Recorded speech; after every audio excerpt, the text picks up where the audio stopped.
Hello students, मैं मनीष शंकर तिवारी और आप लोग देखना शुरू कर चुके हैं ई क्लासेस बाय मनीष सर। भारतीय प्रजातंत्र की कार्यप्रणाली हम लोग पढ़ रहे हैं और इसको हमारे लिए पढ़ना और समझना बहुत ही ज़रूरी है, क्योंकि यह केवल पाठ्यक्रम का हिस्सा नहीं, ये हमारे जीवन का भी एक हिस्सा है। आने वाले समय में जब हम वोट देने लगेंगे तब हमको इसकी अहमियत पता होगी, इसलिए हम एक अच्छे नागरिक हो सके, चूंकि आप ही आने वाले टाइम के नागरिक हो, जिन्हें भावी नागरिक जिन्हें हम कह सकते हैं, इसलिए आपको यह चैप्टर समझना बहुत ज़रूरी है। इसके पहले आप लोग देख चुके हैं भारतीय प्रशासन व्यवस्था, संघात्मक शासन प्रणाली के लक्षण, प्रशासनिक शक्तियों का विभाजन, सरकार के अंग और लोकसभा। इन चीज़ों को आपने बहुत अच्छे से समझ लिया होगा और आज हम पढ़ने जा रहे हैं राज्यसभा के बारे में, इसी अध्याय भारतीय प्रजातंत्र की कार्यप्रणाली में। यहाँ पर मैं आपको बता दूं कि भारतीय संसद के दूसरे सदन का नाम राज्यसभा है। इसे संसद का उच्च सदन भी कहा जाता है। यह स्थायी सदन है, इसे विघटित नहीं किया जा सकता। जिस तरह लोकसभा का कार्यकाल 5 वर्ष होता है, यहाँ पर सदन का कार्यकाल नहीं होता, यहाँ पर सदन के सदस्यों का कार्यकाल होता है, जो आगे हम देखेंगे। राज्यसभा के अधिकतम सदस्य संख्या जो है वह 250 है। उनमें से 238 सदस्यों का निर्वाचन राज्यों की विधानसभाओं के निर्वाचित सदस्यों के द्वारा किया जाता है। भारत जो राज्य है, भारत जो देश है, उसमें जितने भी राज्य हैं, उन राज्यों में निर्धारित संख्या में बांट दिया गया है कि किस राज्य से कितने राज्यसभा के सदस्य राज्यसभा में जाएंगे। मध्य प्रदेश से 11 है, जो आगे हम देखेंगे। तो उन विधानसभा के जो विधायक होते हैं, वो विधायक वोट देकर राज्यसभा के सदस्यों का चुनाव या निर्वाचन करते हैं। और जो शेष 12 सदस्यों का मनोनयन जो है, वो भारत के राष्ट्रपति मंत्रिमंडल के परामर्श से करते हैं। ये सदस्य जो है कला, साहित्य, संस्कृति, समाज सेवा या सार्वजनिक जीवन के विभिन्न क्षेत्रों से ख्याति प्राप्त व्यक्ति होते हैं। जैसा कि मैंने आपको पहले भी बताया, मध्य प्रदेश से राज्यसभा के लिए 11 सदस्य हैं। सदस्यों की योग्यताएं। राज्यसभा के सदस्यता के लिए वही योग्यताएं हैं जो लोकसभा के सदस्यों के लिए होती हैं। अंतर केवल यह है कि जहां लोकसभा की सदस्यता के लिए न्यूनतम आयु 25 वर्ष है, यहां पर आपको दिख रहा होगा ये 25 वर्ष है, इसको हमने लोकसभा वाले अध्याय में भी पढ़ चुके हैं। वहीं पर राज्यसभा के लिए यह आयु 25 वर्ष नहीं है। राज्यसभा के लिए सदस्यों की, उम्मीदवारों की जो आयु है वह 30 वर्ष से अधिक होना चाहिए, 30 वर्ष अथवा उससे अधिक। बाकी ये जो सारी योग्यताएं हैं, भारत का नागरिक हो, केंद्र या प्रांत के सरकारों के अधीन किसी लाभ के पद पर ना हो, किसी सक्षम न्यायालय ने उसे पागल या दिवालिया घोषित ना किया हो और संसद के किसी कानून द्वारा वह अयोग्य घोषित ना हुआ हो, सारी की सारी चीज़ें लोकसभा वाली राज्यसभा में भी लागू होती हैं। अब हम बात करते हैं कि सदस्यों की निर्वाचन पद्धति व कार्यकाल के बारे में। हालांकि राज्यसभा के कार्यकाल की बात नहीं हो रही है, राज्यसभा तो स्थायी सदन है, वह कभी विघटित नहीं होता, सदस्यों की बात हो रही है। तो राज्यसभा के सदस्यों का निर्वाचन सीधे जनता द्वारा नहीं होता। जैसे लोकसभा में हमने देखा था कि जनता जो है सीधे वोट करके सांसद लोकसभा के लिए चुनती है, वो लोकसभा में चले जाते हैं। यहाँ ऐसा नहीं होता। यहाँ क्या होता है, जो मतदाता है वो विधानसभा के लिए विधायकों का चुनाव करते हैं। ये विधायक चुनकर जब विधानसभा में चले जाते हैं, फिर इसके सदस्य, जो विधानसभा के जो सदस्य हैं, वो क्या कहलाते हैं, विधायक। तो राज्यसभा के सदस्यों का निर्वाचन इन्हीं प्रांतों की विधानसभाओं के निर्वाचित सदस्य, जिन्हें हम विधायक कहते हैं, के द्वारा आनुपातिक प्रतिनिधित्व पद्धति से किया जाता है। कुल 238 सदस्यों का चुनाव किया जाता है। वो 12 का क्या होता है, 12 का मनोनयन राष्ट्रपति मंत्रिमंडल अर्थात प्रधानमंत्री की परामर्श पर करता है। राज्यसभा जो है वह एक स्थायी सदन है, उसे कभी भंग नहीं किया जा सकता। उसके सदस्यों का कार्यकाल कितना होता है, 6 वर्ष का होता है। राज्यसभा एक स्थायी सदन है और उसके सदस्यों का कार्यकाल 6 वर्ष है। उसके 1/3 सदस्य प्रति दूसरे वर्ष निवृत्त हो जाते हैं और उनके स्थान पर नए सदस्यों का चुनाव होता है। इस पद्धति से राज्यसभा के कार्यकाल में निरंतरता बनी रहती है, कंसिस्टेंसी बनी रहती है। अब राज्यसभा के पदाधिकारियों के बारे में हम चर्चा करते हैं कि राज्यसभा में पदाधिकारी कितने होते हैं। जैसे लोकसभा में लोकसभा अध्यक्ष और उपाध्यक्ष होता है, उसी तरह राज्यसभा में भी 2 पदाधिकारी होते हैं, पहला सभापति और दूसरा उपसभापति। राज्यसभा के जो सदस्य होते हैं वे अपने सदस्यों के बीच में से ही एक सदस्य को उपसभापति चुनते हैं। उपसभापति का जो कार्यकाल है वह 6 वर्ष का होता है। भारत के जो उपराष्ट्रपति हैं वो राज्यसभा के पदेन सभापति होते हैं। वर्तमान समय में महामहिम माननीय वेंकैया नायडू जी हमारे यहाँ के उपराष्ट्रपति हैं और वही राज्यसभा के पदेन सभापति हैं। अभी सभापति का जो कार्य है वह राज्यसभा की बैठकों की अध्यक्षता करना तथा सदन के कार्य का संचालन करना है। जैसे लोकसभा अध्यक्ष लोकसभा की बैठकों की अध्यक्षता करता है, लोकसभा सदन के कार्य संचालित करता है, उसी तरह राज्यसभा की जिम्मेदारी सभापति अर्थात भारत के उपराष्ट्रपति की है। सभापति की अनुपस्थिति में यह कार्य उपसभापति करते हैं। ये चीज आपको समझ में आ गई होगी। अब हम बात करते हैं राज्यसभा की शक्तियों के बारे में। तो राज्यसभा की शक्तियां और लोकसभा की शक्तियों में बहुत ज़्यादा अंतर नहीं है। वो आप लोग देख रहे हैं कि विधायी शक्ति, वित्तीय शक्ति, कार्यपालिका पर नियंत्रण, राष्ट्रपति उपराष्ट्रपति का चुनाव, विविध कार्य, ये सभी कार्य राज्यसभा के हैं जो लोकसभा के भी थे। हालांकि एक चीज़ है जो अंतर है, जनता के विचारों का मंच। एग्जाम में जब आता है कि लोकसभा की शक्तियाँ लिखिए या राज्यसभा की शक्तियाँ लिखिए और आपके टीचर या हम लोग आपको बताते हैं लोकसभा की शक्तियों को याद कर लेंगे आप, उन्हीं को राज्यसभा की शक्तियों में लिख दीजिएगा। पर यह ध्यान रखिएगा जनता के विचारों का मंच मत लिखिएगा उस बिंदु को, क्योंकि लोकसभा जनता के विचारों का मंच इसलिए है क्योंकि वहां पर जनता प्रत्यक्ष रूप से अपने प्रतिनिधि चुनकर भेजती है। राज्यसभा को द काउंसिल ऑफ स्टेट बोला जाता है, the house of the people नहीं। तो चलिए हम राज्यसभा की शक्तियों पर चर्चा करते हैं। राज्यसभा की शक्तियों में सबसे पहले विधायी शक्ति। विधायी अर्थात विधि से बना हुआ यह शब्द है।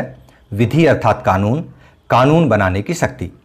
तो राज्यसभा को लोकसभा के समान ही विधि निर्माण की शक्ति प्राप्त है। मतलब ये देखिए आप चित्र में भी तुला पर आपको दिख रहा है कि कोई भी बिल किसी भी सदन में प्रस्तुत किया जा सकता है। कोई भी विधेयक संसद के किसी भी सदन में प्रस्तुत किया जा सकता है, परंतु जब तक दोनों सदन उस विधेयक को पारित नहीं करते और पारित करने के बाद राष्ट्रपति उस पर हस्ताक्षर नहीं कर देते, तब तक वह कानून नहीं बन पाता है। तो ये विधायी शक्ति हो गई कि विधेयक या कानून जो जिस विधेयक को पारित करने के लिए किसी भी सदन में उसे भेजा जा सकता है, चाहे राज्यसभा हो चाहे लोकसभा हो, दोनों सदनों से पारित होना जरूरी है। पहले यहाँ अगर पेश किया जाता है, अगर राज्यसभा में पेश किया जाता है तो उसको राज्यसभा से लोकसभा में भी सहमति हेतु भेजा जाता है, और जब लोकसभा में कोई बिल पारित किया जाता है और यहाँ पर वह प्रस्तुत होकर पारित हो जाता है तो लोकसभा से उस बिल को राज्यसभा के लिए भी भेजा जाता है कि वहाँ से भी उसे सहमति प्राप्त हो जाए। जब दोनों की सहमति प्राप्त हो जाती है फिर इसे हम राष्ट्रपति के पास हस्ताक्षर के लिए भेजते हैं और बाद में वह फिर कानून बन जाता है। अगली शक्ति वित्तीय शक्ति है। कोई भी वित्त विधेयक पहले लोकसभा में ही प्रस्तुत होता है। वित्तीय मामलों में राज्यसभा की जो शक्ति है वह नहीं के बराबर है। मतलब सिर्फ नहीं के बराबर इसलिए बोला जाता है क्योंकि कोई भी धन विधेयक लोकसभा के उपरांत राज्यसभा में केवल विचार करने के लिए भेजा जाता है। यह याद रखिए आप, सिर्फ विचार करने के लिए। सहमति मिले या ना मिले वहां से उसे 14 दिनों के भीतर पारित करना ही होता है।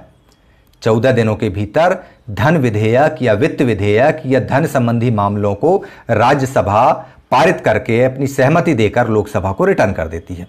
ये वित्तीय शक्ति है। मतलब राज्यसभा को वित्तीय शक्ति सिर्फ इतनी है कि उसकी राय ले ली जाती है कि हमने ये कर दिया है, आप उसमें टिक लगा दो। ओके। इसके बाद राज्यसभा की कार्यपालिका पर नियंत्रण वाली शक्तियों पर हम बात करते हैं। तो राज्यसभा के जो सदस्य हैं वे भी लोकसभा के सदस्यों की भांति सार्वजनिक महत्व के विषयों पर बहस करके मंत्रिमंडल पर नियंत्रण रखते हैं। वहाँ पे हर सांसद मंत्रिपरिषद के या मंत्रिमंडल के किसी भी मंत्री से मतलब किसी भी मंत्री से, चाहे रक्षा मंत्री हो, चाहे विदेश मंत्री हो, मानव संसाधन मंत्री हो, कृषि मंत्री हो, किसी से भी संबंधित मुद्दे पर बात कर सकता है, अपनी बातों पर, अपने सवालों पर जवाब ले सकता है। राज्यसभा के सदस्यों को लोकसभा के समान ही राष्ट्रपति और उपराष्ट्रपति के चुनाव में भाग लेने का अधिकार है। ये निर्वाचक मंडल में हम लोग देख चुके हैं। इसके अलावा राष्ट्रपति, उपराष्ट्रपति तथा उच्चतम न्यायालय के न्यायाधीशों के विरुद्ध महाभियोग पर भी चर्चा और उसके प्रस्ताव पर भी चर्चा यहाँ पर इस सदन में की जाती है। एक और बात, अन्य कार्यों के अंतर्गत अगर हम देखें तो राष्ट्रपति द्वारा घोषित आपातकाल की पुष्टि राज्यसभा द्वारा भी 1 माह के भीतर होना आवश्यक है। जिस तरह से बात होती है कि यदि राष्ट्रपति आपातकाल की घोषणा करता है तो लोकसभा द्वारा भी 1 माह के अंदर उसकी पुष्टि की जाए, उसी तरह राज्यसभा द्वारा भी 1 माह की पुष्टि होना आवश्यक है। यदि इनके द्वारा पुष्टि नहीं की जाती है तो राष्ट्रपति द्वारा की गई घोषणा स्वतः रद्द मानी जाती है। ठीक है, अब आगे। आखिर इतनी देर से हम लोग ये देख रहे हैं कि लोकसभा और राज्यसभा दोनों की शक्तियां समान हैं, दोनों में कोई अंतर नहीं है, सिर्फ चुनाव का अंतर है।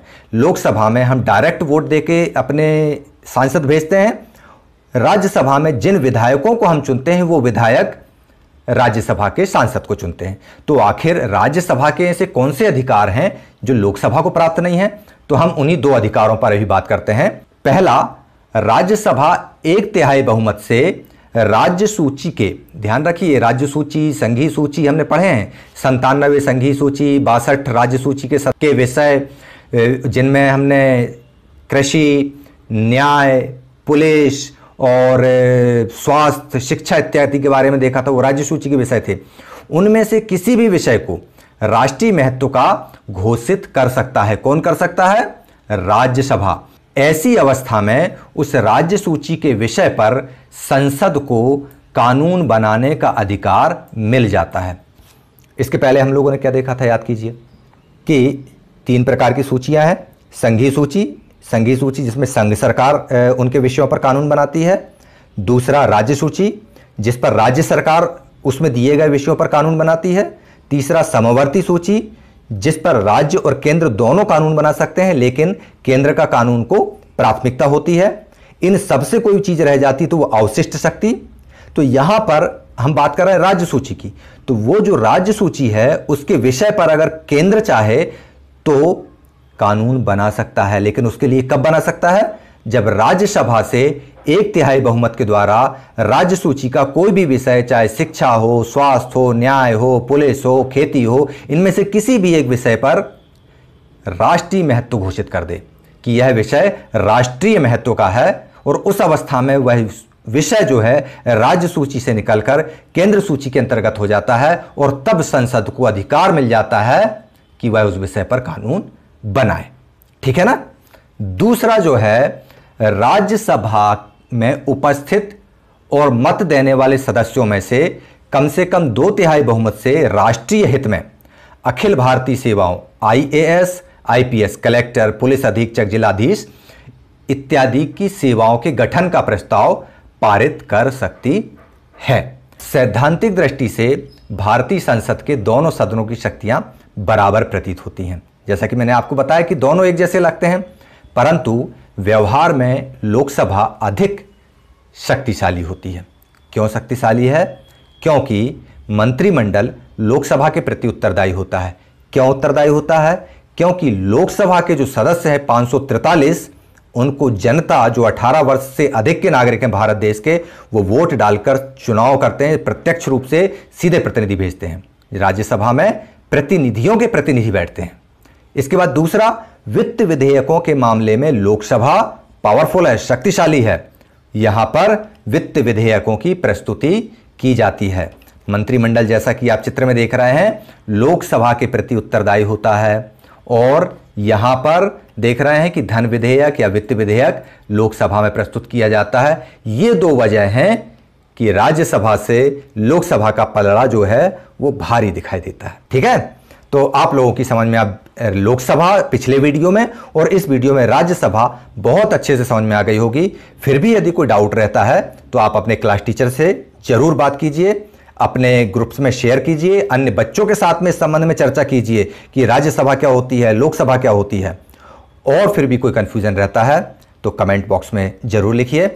और इसके साथ ही ये दी गई छात्र उपयोगी प्रश्नावली को हल करना बिल्कुल मत भूलिए, क्योंकि यही प्रश्नावलियां आपको क्रिएटिव बनाए रखती हैं। तो चलिए आप लोग देखते रहिए ई क्लासेस बाय मनीष सर, और हम अभी चलते हैं। जय हिंद।